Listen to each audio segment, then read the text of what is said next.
अस्सलाम वालेकुम। First year बेटे, open your physics book. Page number आपकी बुक का है 204। टॉपिक हम स्टडी कर रहे थे 9.9, shielding from external electric field. हमने मेन पॉइंट्स यहाँ पे पढ़ लिए थे। मैंने आपको बताया था व्हाट इज़ फ्राडे केज। हमने क्या पढ़ा था? हमने पढ़ा था Faraday cage is an enclosure that blocks the external electric field in conductive material। ठीक है। और इसको किसने इन्वेंट किया था, इस स्ट्रक्चर को?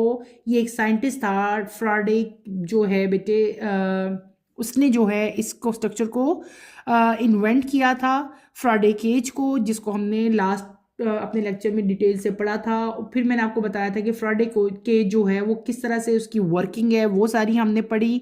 हमने यहाँ तक जो है वो अपना टॉपिक कंप्लीट कर लिया था। उसी को आगे से आज हम कंटिन्यू करेंगे। Let's start with the reading, then इंशाल्लाह मैं आपको इसको साथ साथ एक्सप्लेन करूंगी।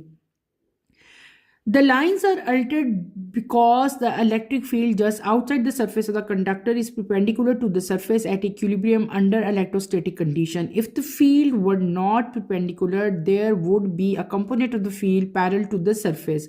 Since the free electron on the surface of the conductor can move, they would do so under the force exerted by the parallel component.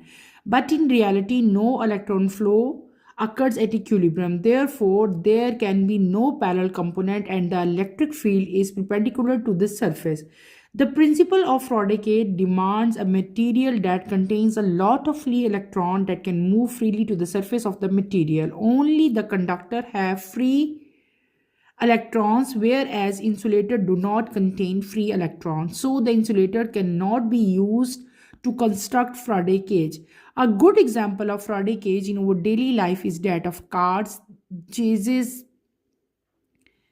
and bodies of cars protect people inside due to its metal frame structure during the thunderstorm. The electrical car travel over the metal surface of the vehicle into the ground and prevent the passenger inside. A metal body of microwave oven act as Faraday cage, thus they prevent the microwave in an oven from expanding into the environment. Metal frame of an airplane also act as Faraday cage while lightning strike.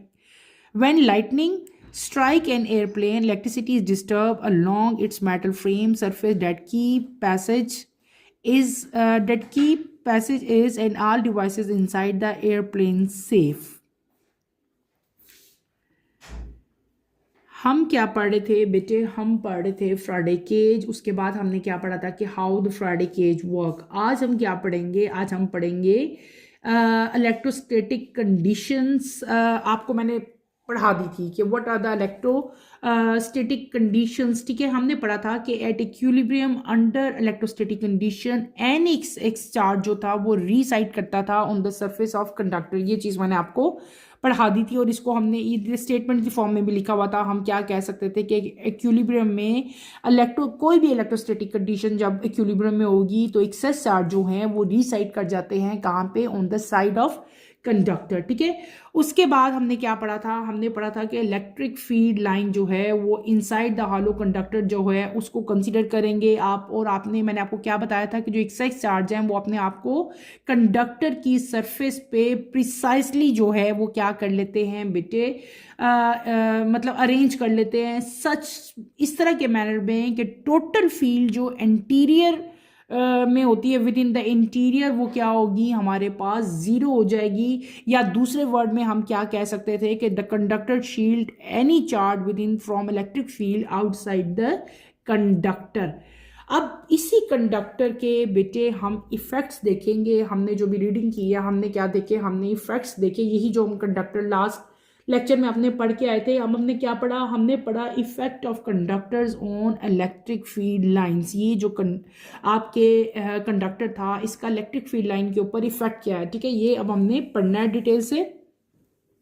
हमने क्या पढ़ा कि जो lines हैं, these lines are altered. ये lines alter हो जाती हैं, चेंज हो जाती हैं। क्यों? क्योंकि इलेक्ट्रिक फील्ड जो आउटसाइड ऑफ द सरफेस होती है बेटे, कंडक्टर की सरफेस के आउटसाइड की बात मैं कर रही हूँ, ये परपेंडिकुलर होती है to the surface at equilibrium under electrostatic condition. और यही आपको इसी चीज़ को डायग्राम में भी आपको दिखाया हुआ है। ठीक है, ये देखो दो ऑपोजिट चार्ज प्लेट्स हैं। ठीक है, और इनकी डायरेक्शन आपको दिखाई हुई है। ये पॉजिटिव से नेगेटिव और पॉजिटिव से ये इधर जो है नेगेटिव ऑपोजिट चार्जेस की तरफ। तो अगर फील्ड्स इफ जो है वो प्रिपेंडिकुलर ना हो तो यहाँ पे क्या होगा, एक ऐसा कंपोनेंट होगा जो कि पैरेलल होगा किसके, सरफेस के। यानी कि आप लोग यूं कह सकते हो if the field were not perpendicular. मैंने क्या बात की कि अगर फील्ड जो है बेटे वो प्रिपेंडिकुलर नहीं है तो क्या हो जाएगा, there would be a component of the field parallel to the surface. अब कौन सा कंपोनेंट कहाँ हो जाएगा फील्ड का, पैरेलल होगा, ठीक है, अगर वो फील्ड जो है वो परपेंडिकुलर नहीं होती। तो जो फ्री इलेक्ट्रॉन है बेटे किसी भी कंडक्टर की सरफेस पे वो क्या करेंगे, वो मूव करेंगे। और और ये सारे के सारे फ्रीली मूव कैसे करते हैं, क्योंकि ये इनके ये अंडर होते हैं एक फोर्स के, और वो फोर्स कौन एग्जर्ट कर रहा होता है, वो फोर्स एग्जर्ट हो रही होती है बाय पैरेलल कंपोनेंट्स, जो पैरेलल कंपोनेंट्स अभी मैंने आपको बताए हैं, ठीक है। तो लेकिन इन रियलिटी अगर हम देखें तो जो no electron flow at equilibrium, अगर जो हमने पहले देखा था कि, लेकिन हमें ये भी पता है कि बेटे कि रियलिटी में कोई भी इलेक्ट्रॉन जो है वो इक्विलिब्रियम में फ्लो नहीं करता। आपने पढ़ा था कि no electron flow occur at equilibrium, चुनाचे हम ये बात कर सकते हैं कि there can be no parallel component, ठीक है। इन रियलिटी पैरेलल कंपोनेंट तो होता ही नहीं है, लेकिन इलेक्ट्रिक फील्ड जो है वो सरफेस से परपेंडिकुलर होती है। ये मेन पॉइंट्स है जो आपने यहाँ पे याद रखने हैं। उसके बाद हमारे पास आते हैं कि हमने जो फ्राडे केज पढ़ा था, फ्राडे केज के लिए हमें कौन से मटेरियल जो हैं वो रिक्वायर्ड होते हैं, वो आपकी बुक में यहाँ पे दिए हुए हैं कि जो फ्राडे, आप सिंपल यहाँ पे अगर आप नोट लिखो तो बेटे आप हेडिंग भी दे सकते हो कि material required for Faraday cage. तो जो फ्राडे केज का जो प्रिंसिपल था वो क्या डिमांड कर रहा था, वो ऐसा मटेरियल डिमांड करता है that contains a lot of free electron, जिसमें ऐसे मटेरियल जिसमें लॉट ऑफ फ्री इलेक्ट्रॉन हों जो कि फ्रीली जो है वो मूव कर सकें, ठीक है। तो आप सिंपल क्या कह सकते हो कि जो फ्राडे का प्रिंसिपल, ये जो फ्राडे का के जो हमने पढ़ा था फ्राडे के, जो इसका प्रिंसिपल है वो क्या, कौन सा मटेरियल डिमांड करता है, वो ऐसा मटेरियल डिमांड करता है that contain a lot of free electron that can move freely, ठीक है, on the surface of the material. और ऐसे कौन से मटेरियल्स हैं जिनके अंदर फ्री इलेक्ट्रॉन होते हैं बेटे, they are known as conductors. सिर्फ और सिर्फ कंडक्टर्स वो मटेरियल्स होते हैं जिनके अंदर फ्री इलेक्ट्रॉन होते हैं, जबकि इंसुलेटर जो हैं उनके अंदर फ्री इलेक्ट्रॉन नहीं होते। इसका मतलब ये हुआ कि फ्राडे केज बनाने के लिए हमें इंसुलेटर नहीं चाहिए, बल्कि क्या चाहिए, कंडक्टर्स चाहिए। कंडक्टर्स क्यों चाहिए, ये आपका क्वेश्चन भी आ सकता है कि फ्राडे केज के लिए आपको जो है वो किस तरह के मटेरियल्स की जो है वो डिमांड है, कौन सा मटेरियल जो है फ्राडे केज के लिए यूज होता है। तो बेसिकली हमारे पास दो ही मटेरियल्स हैं, एक है कंडक्टर्स होते हैं और एक कौन से होते हैं, इंसुलेटर्स। तो जब हमने फ्राडे केज का जो प्रिंसिपल देखा था तो हमने उसमें क्या देखा था कि फ्राडे केज के लिए हमें ऐसा मटेरियल चाहिए होता है जिसमें लॉट ऑफ इलेक्ट्रॉन्स हो और वो इलेक्ट्रॉन फ्रीली मूव कर सके। और फ्री इलेक्ट्रॉन बेटे कहाँ अवेलेबल होते हैं, सिर्फ और सिर्फ कंडक्टर्स में अवेलेबल होते हैं। इसका मतलब क्या हुआ कि फ्राडे केज के लिए हमें कंडक्टर्स रिक्वायर्ड है और इंसुलेटर हमें नहीं चाहिए होते, क्योंकि इंसुलेटर में फ्री इलेक्ट्रॉन नहीं होते। क्लियर है। तो किससे बनेगा फ्राडे केज, कौन सा मटेरियल यहाँ पे होगा, दैट इज कंडक्टर्स। क्लियर हो गया। अगली चीज आपकी बुक में जो आ रही है वो क्या आ रही है, एग्जाम्पल्स आ रही हैं। किसकी examples, examples of Faraday cage in over daily life. हमारी डेली लाइफ में फ्राडे केज की कौन कौन सी एग्जाम्पल्स हैं। सबसे बेस्ट और सबसे गुड एग्जाम्पल जो फ्राडे केज की हमारी डेली लाइफ में है बेटे, जो रूटीन में आपको नज़र आ रही है, हम यूज़ कर रहे हैं, डैट इज़ कार्ड्स, ठीक है। जितनी भी कार्ड्स हैं वो सारी की सारी किसकी एग्जाम्पल्स हैं, फ्राडे केज की। बॉडीज़ ऑफ कार जो हैं वो प्रोटेक्ट करती हैं पीपल को, और इसके कैसे करती हैं, क्योंकि आपको पता है कि कार के ऊपर एक फ्रेम है ना, पूरा एक आउटर बॉडी है, आप अंदर बैठे हैं, आपके ऊपर एक पूरा फ्रेम होता है। फ्रेम किसका होता है, मेटल का होता है, और ये मेटल का स्ट्रक्चर ऐसा बना होता है कि ड्यूरिंग थंडर स्टॉर्म, जब बिजली चमकती है तो आप लोग जो है वो क्या रहते हो, महफूज रहते हो, ठीक है। तो यहाँ पे एक इलेक्ट्रिकल मतलब एक केज बन जाता है पूरा, that is known as Faraday cage. तो इलेक्ट्रिकल चार्ज जो है वो ट्रेवल करता है मेटल सरफेस जो व्हीकल का है इनटू द ग्राउंड, यानी कि वो वहां से ट्रेवल करके मेटल जो केज है ऊपर वहाँ से ट्रेवल करके कहाँ जाएगा, वो ग्राउंड में जाएगा। और जो इनसाइड पैसेंजर होते हैं, जो हम लोग अंदर गाड़ी के बैठे होते हैं, हमें जो है वो कोई भी उसका नुकसान नहीं पहुंचता। हम लोग क्या रहते हैं, उस फ्राडे केज की वजह से हम लोग महफूज रहते हैं। क्लियर हो गया। ये क्या है, ये पहली एग्जाम्पल है। सेकेंड एग्जाम्पल आपकी बुक में जो इसकी दी हुई है वो कौन सी दी हुई है, माइक्रोवेव की एग्जाम्पल दी हुई है। तो माइक्रोवेव की जो मेटल बॉडी है बेटे, वो भी एक्ट करती है एज ए फ्राडे केज। ये प्रिवेंट करती है माइक्रोवेव को, माइक्रोवेव के अंदर जो बेटे ओवन पूरा है उसको एक्सपैंड होने से, कि वो इन्वायरमेंट के अंदर जो है वो एक्सपैंड ना करे। ठीक है, ये सेकंड एग्जांपल है। थर्ड एग्जांपल हमारे पास यहाँ पे क्या आई, एरोप्लेन, यानी कि एयरप्लेन जो है उनका जो मेटल फ्रेम है वो भी एक्ट करता है एज ए फ्राडे केज। इसी तरह जब बेटे पूरा एरोप्लेन है, पैसेंजर तो अंदर है लेकिन ऊपर क्या है, एक पूरी कवरिंग है, डेट वो कैसे एक्ट कर रही है, वो एक्ट कर रही है एज ए फ्राडे केज। तो ड्यूरिंग लाइटनिंग, जब लाइटनिंग होती है, बिजली चमकती है, जब वो स्ट्राइक करेगी एयरप्लेन के साथ, तो इलेक्ट्रिसिटी जो है वो डिस्टर्ब करेगी। किसको डिस्टर्ब करेगी, अलोंग द मेटल फ्रेम, जो फ्रेम है एरोप्लेन का पूरा उसके साथ डिस्टर्ब करती है, और पैसेंजर जो हैं वो सेफ रहते हैं। और डिवाइस भी जो पूरा का पूरा एरोप्लेन के अंदर है वो क्या रहता है, वो उस मेटल फ्रेम की वजह से वो जो है वो सेफ रहता है। तो हमने क्या पढ़ लिया बेटे, हमने पढ़ा what is Faraday cage, how Faraday cage work. उसके बाद हमने पढ़ा यहाँ पे इलेक्ट्रोस्टैटिक इक्विलिब्रियम कंडीशन पढ़ी, electric field inside the hollow conductor पढ़ा। देन हमने effect of conductors on electric field lines पढ़े। इन द एंड मैंने आपको क्या बताया, material required for Faraday cage. और in the end of this topic हमने क्या स्टडी कर लिया, example of Faraday cage in daily life. उसमें 3 एग्जाम्पल्स मैंने आपको बताई, कार्स की बताई, एयरप्लेन्स की बताई, और माइक्रोवेव ओवन की एग्जाम्पल हमने जो है वो पढ़ी। ठीक है, क्लियर हो गया। अब हम आएंगे अपने नेक्स्ट टॉपिक की तरफ। बेटे टॉपिक हमारा है 9.10 इलेक्ट्रिक करंट। बहुत इजी टॉपिक है,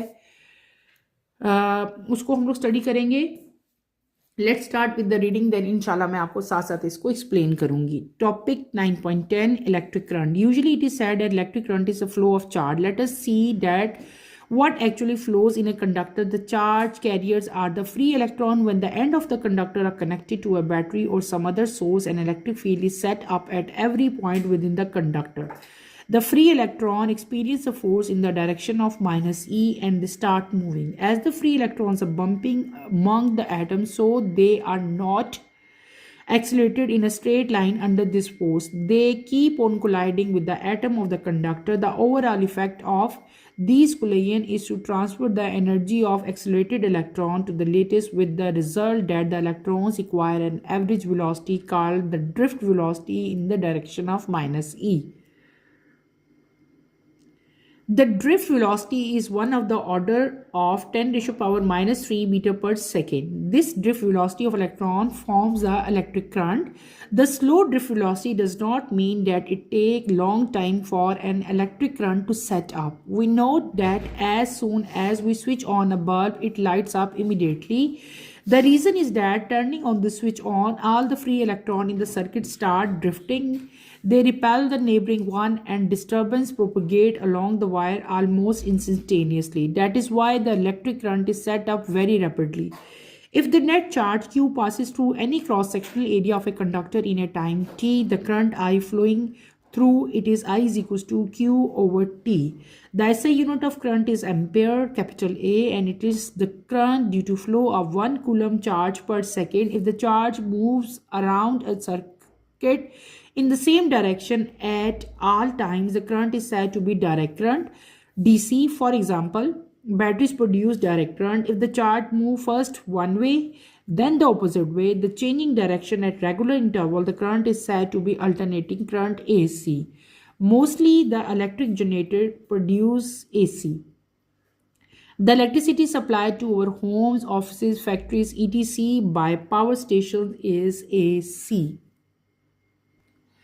हमने क्या टॉपिक पढ़ा बेटे, जो टॉपिक अभी मैंने रीडिंग की, थोड़ा सा ज़रा लेंथी टॉपिक था, that is electric current. What is electric current? सबसे पहले आपको इलेक्ट्रिक करंट की डेफिनेशन आनी चाहिए। Time rate of flow of electric charges. क्या डेफिनेशन मैं बता रही हूँ बेटे, आपकी बुक में भी डेफिनेशन लिखी हुई है, मैंने क्या बताई, time rate of flow of charges. जो फ्लो ऑफ चार्जेस का टाइम रेट, अगर हम रेशो लेते हैं उसका, time rate of flow of electric charges through any cross sectional area of conductor is called electric current. यहाँ पे लिखी होगी, नहीं लिखी तो आप लोग जो है वो लिख लें। मैंने क्या डेफिनेशन बता दी है, दोबारा बता रही हूँ, आप लोग इसको राइट कर लें। What is electric current? Time rate, ये लिखा हुआ है बेटे, टाइम रेट, ठीक है, सिंपल आप लिखो, time rate of flow of electric charge pass through any cross section area of conductor is called electric current. और इलेक्ट्रिक करंट जो है ये कैसे काज होता है? It is cause by the motion of electric charges. जब इलेक्ट्रिक चार्जेस की motion होती है, जब वो मूव करते हैं तो उसके रिजल्ट में क्या चीज़ प्रोड्यूस होती है? Electric current. अगर एक नेट चार्ज है, डेट इज आप लोग कह सकते हो क्यू है, वो पास हो रहा है किसी भी cross section area of conductor से इन टाइम डेल्टा टी, तो हम करंट को कैसे लिखेंगे? हम लिखेंगे I is equal to Q over T. ठीक है, ये आपने यहाँ पे याद रखना है, क्यू ओवर टी है। किसके इक्वल होगा ये? मैं आप लोगों को क्या पढ़ा रही हूँ? मैं आपको पढ़ा रही हूँ इलेक्ट्रिक करंट। इलेक्ट्रिक करंट की डेफिनेशन मैंने आपको बताई है, आप वही डेफिनेशन कोशिश करें कि आप लोग अपनी अपनी बुक पे राइट करें। हम लोग क्या पढ़े, मैं लिख देती हूँ, हमने क्या पढ़ा यहाँ पे? इलेक्ट्रिक करंट हम यहाँ पे मेंशन करते हैं। ये बहुत तो काम नहीं कर रहा है। इलेक्ट्रिक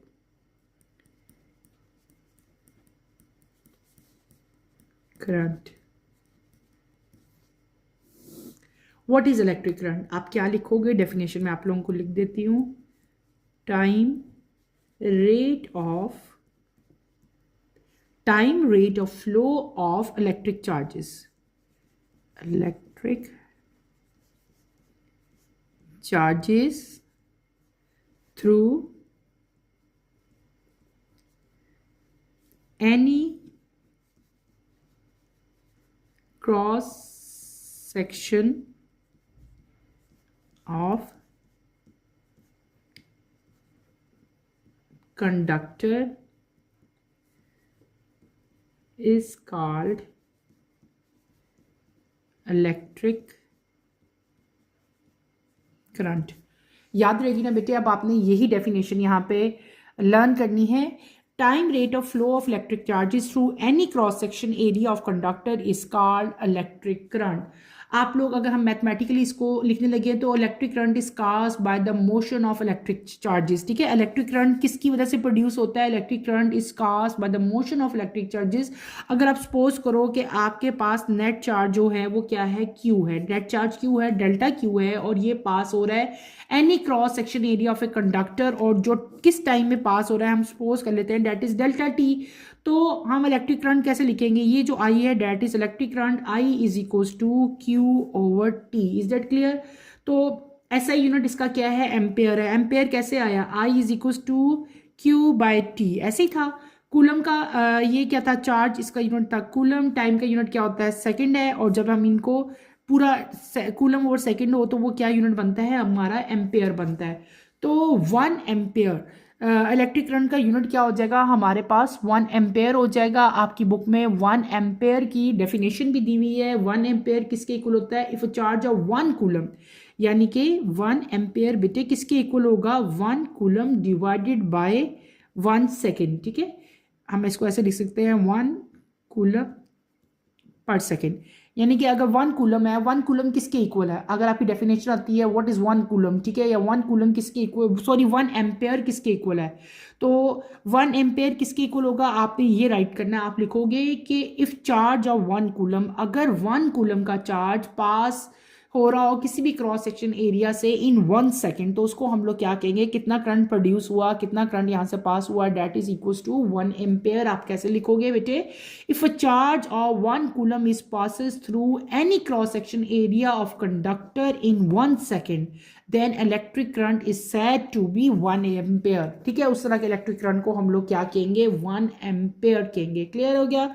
ये क्या हो गया? इसकी डेफिनेशन होगी। और नीचे मैंने यहाँ पे क्या राइट कर दिया बेटे? मैंने इसका आपको पूरा इसका जो है वो डेरिवेशन भी छोटी सारी जो है वो लिख दी हमने। हम क्या पढ़े थे? हम पढ़ रहे थे इलेक्ट्रिक करंट। हमने क्या पढ़ लिया? I is equals to Q over T, और जो इसका ऐसा यूनिट है बेटे इलेक्ट्रिक करंट का, आई का, वो क्या था? हमारे पास आ गया एम्पेयर। 1 एम्पेयर किसके इक्वल होता है वो भी मैंने आपको बता दिया। ठीक है, अब हम आगे चलेंगे, हम पढ़ेंगे कि कोई भी जो इलेक्ट्रिकल चार्जेस हैं वो डिफरेंट टाइप के जो सब्सटेंसेस हैं उनमें किस तरह से ट्रैवल करते हैं, किस तरह से उनकी मूवमेंट होती है। यानी कि आप क्या पढ़ोगे, हमने यहाँ पे जो रीडिंग मैंने आपको बताई, हमने पढ़ा movement of electrical charges in various substances.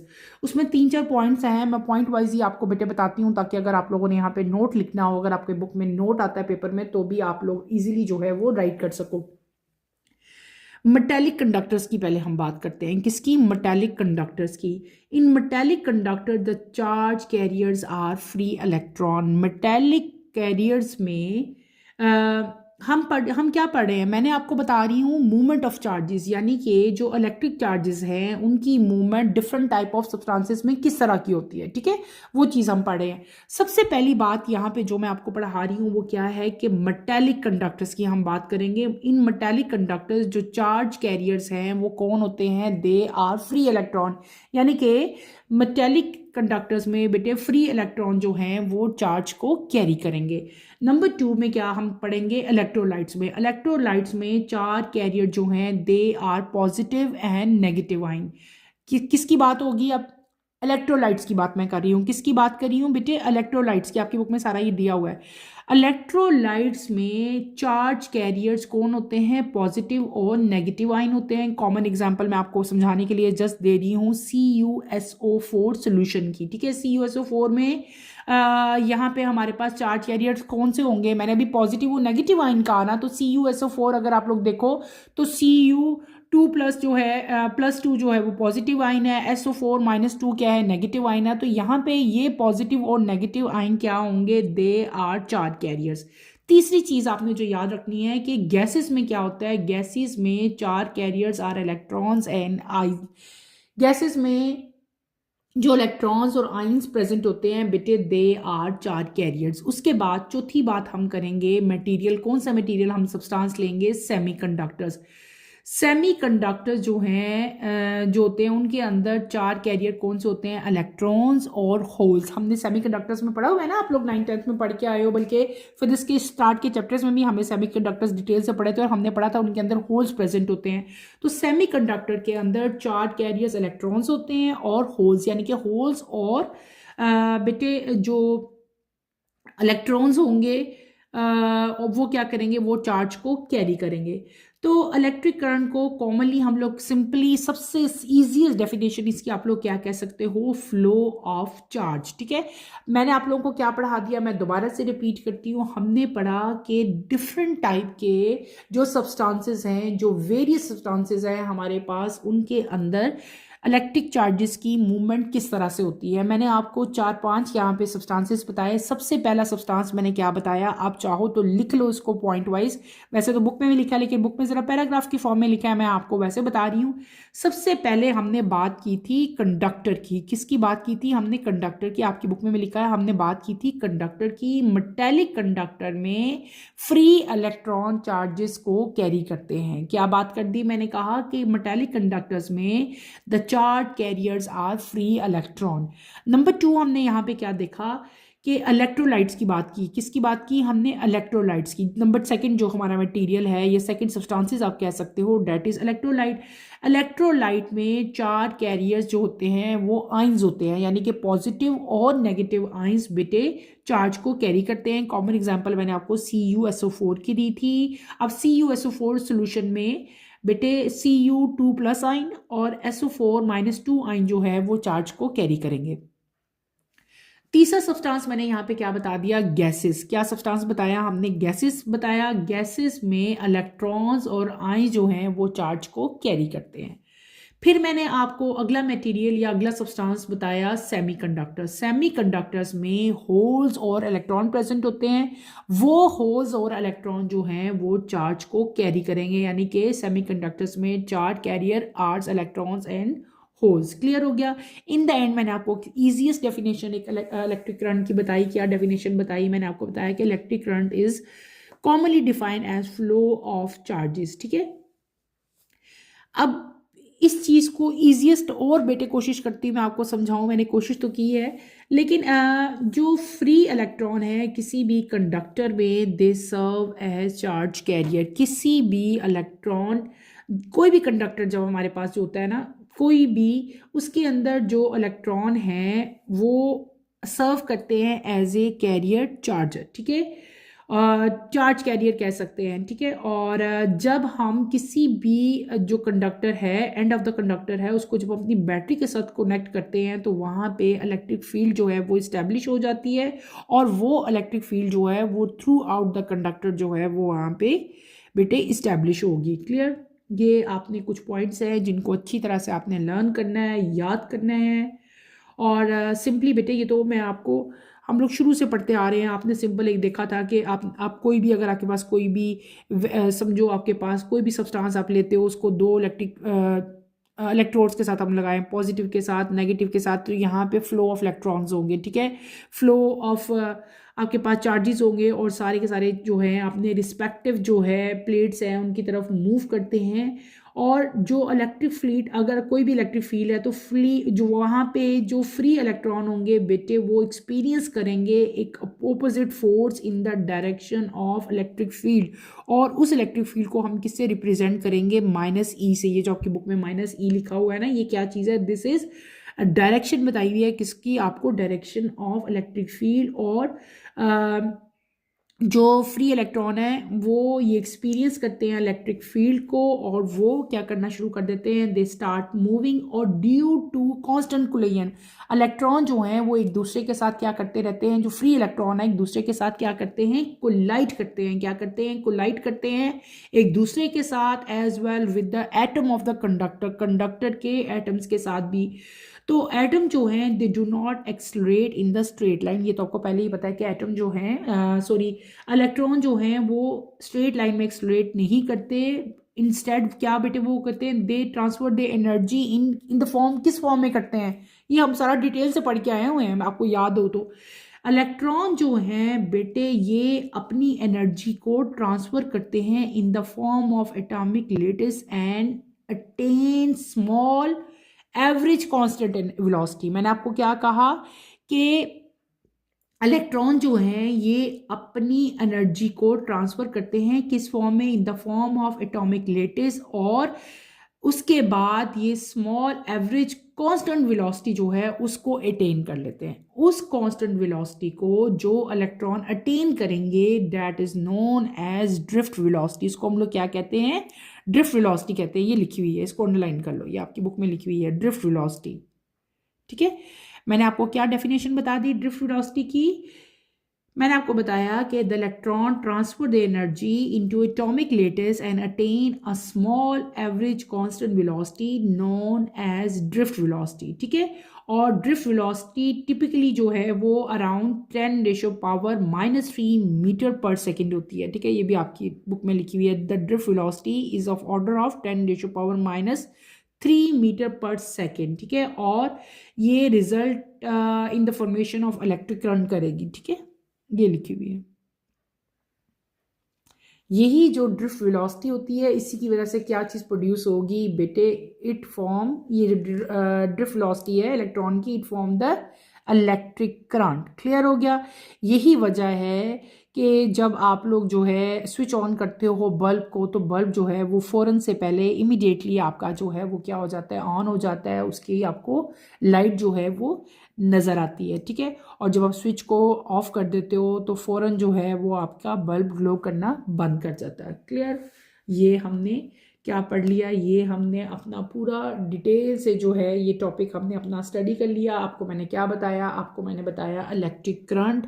हमने इलेक्ट्रिक करंट को डिटेल से पढ़ा। इलेक्ट्रिक करंट की डेफिनेशन मैंने आपको लिखवाई बेटे। मैंने आपसे कहा कि आपने कोशिश करनी है यही डेफिनेशन आप लोग राइट करो जो मैंने आप लोगों को लिखवाई है। उसके बाद हमने पढ़ा कि I = Q/T, और उसके बाद हमने इसके ऐसे यूनिट्स लिखे, और मैंने आपको बताया कि इलेक्ट्रिक करंट का ऐसा यूनिट क्या है? एम्पेयर है। 1 एम्पेयर किसके इक्वल होता है वो मैंने आपको बताया। और इन द एंड हमने क्या पढ़ लिया? हमने पढ़ा, मैंने आपको क्या बताया कि जो मूवमेंट है इलेक्ट्रिक चार्जेस की वो डिफरेंट सब्सटेंसेस में किस तरह से होती है, ठीक है। उसमें हमने 4 डिफरेंट टाइप के सब्सटेंसेस देखे। कौन कौन से सब्सटेंसेस मैंने आपको बताए? मैंने आपको बताया पहले मेटालिक कंडक्टर।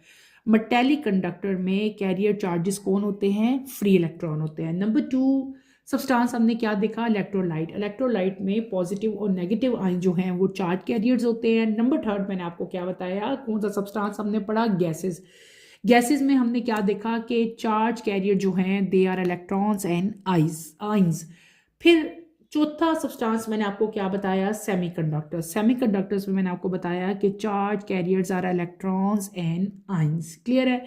उसके बाद बेटे मैंने आपको क्या बताया, drift velocity and movement of electron हमने जो है वो डिटेल से पढ़ा। मैंने आपको क्या बताया कि किसी भी इलेक्ट्रिक फील्ड के इन्फ्लुएंस में जो फ्री इलेक्ट्रॉन है वो एक्सपीरियंस करते हैं एक ऑपोजिट फोर्स को, ठीक है। और ऑपोजिट फोर्स जो वो बेटे एक्सपीरियंस करेंगे वो किस डायरेक्शन में होगी, to the direction of electric field minus E, ठीक है, ये हमने पढ़ा। और फिर मैंने आपको क्या बताया था, due to constant collision with the atom of the conductor, electron जो है they do not accelerate in straight line, बल्कि वो स्ट्रेट लाइन में जाने के बजाय क्या करते हैं, they transfer their energy into atomic lattice and attain a small average constant velocity, ठीक है। और उस कांस्टेंट वेलोसिटी को हम लोग क्या कहते हैं, that is known as drift velocity.